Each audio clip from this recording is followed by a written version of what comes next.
What if I told you that the life you're living right now might be a shadow on a wall? Around 400 BC, the philosopher Plato described a group of prisoners chained inside a cave their entire lives. They couldn't turn their heads. The only thing they could see were shadows cast on the wall in front of them. Shapes, movements, distortions. Those shadows were their entire reality. They didn't know anything else existed. Now, I'm not saying you're chained to anything, but look at your last week, your last month. How many of those days looked exactly the same?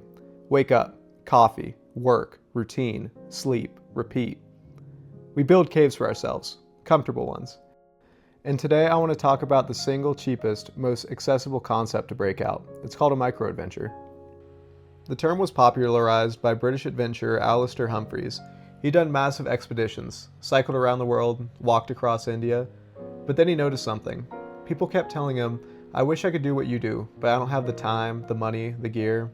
So he asked a better question. What's the smallest version of an adventure that still changes something in you? His answer, a micro-adventure.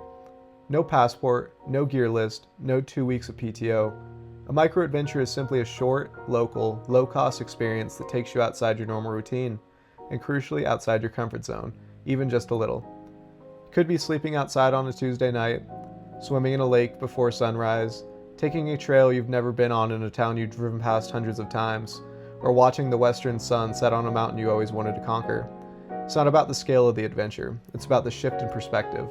And that shift, science has a lot to say about.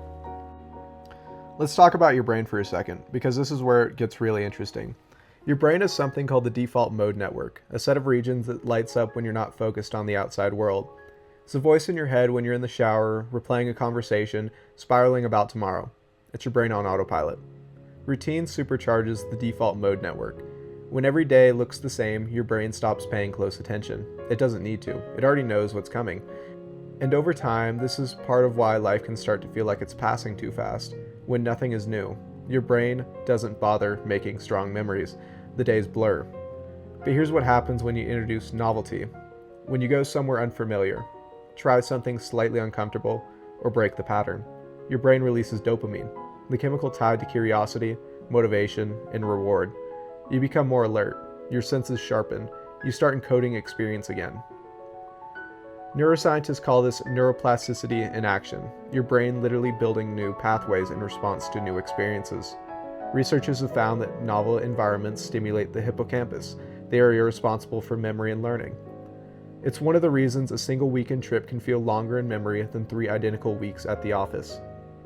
There's also the stress angle. Spending time in natural environments, even briefly, has been shown to lower cortisol levels, reduce activity in the brain's anxiety center, and improve mood. A 2019 study found that just 20 minutes of nature was enough to significantly reduce stress hormones. 20 minutes. That's the length of an episode of The Big Bang Theory. Bazinga. When one of those prisoners finally gets free, when they turn around and see the fire, and then stumble outside into actual sunlight, Plato describes it as painful, disorienting. Their eyes hurt. Everything is overwhelming. They want to go back. Sound familiar? That's what the comfort zone feels like when you first push against it.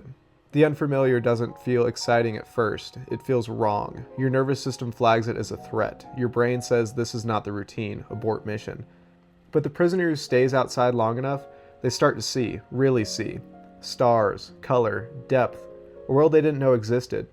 Micro-adventures work the same way, on a much smaller scale, much more approachable scale. You're not being asked to quit your job and sail across the world. You're being asked to sleep in your backyard and watch the sunrise, to swim in cold water on a Saturday morning, to drive 2 hours and walk somewhere you've never walked before. Each small act of choosing the unfamiliar over the comfortable is a vote for a version of yourself that isn't defined by your routine. Research in psychology backs this up. Repeatedly stepping outside your comfort zone, even in minor ways, builds what we call self-efficacy. The belief that you are capable of handling new situations. And that compounds. Every micro-adventure makes the next one easier. The walls of your cave get a little wider each time. Okay, so here's your actual challenge. No gear required. Step 1. Look at a map of where you live. Pick somewhere within 2 hours that you've never been. A town, a trail, a river, a hill. Doesn't matter, just somewhere new. Step 2.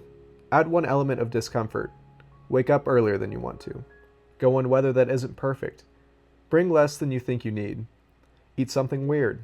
The discomfort is the point. Don't make excuses for yourself. Step 3. Leave your phone in your pocket. Not forever, just for the first hour. Live in the moment. That's it. That's a micro-adventure. You don't need a destination that's Instagram worthy. You don't need to suffer. You just need to go somewhere your default mode network doesn't already have a template for, and let your brain do what it's built to do. Explore. Plato's prisoners, when they finally understood what they'd been missing, they wanted to go back and tell everybody. They wanted to free the others. That's this video. Your cave is comfortable. Your routine is familiar. But somewhere not far from where you're sitting right now, there's a trail, a lake, a hill, a 5 a.m. sky that will make your brain feel alive in a way that no feed or algorithm ever will. So go find it.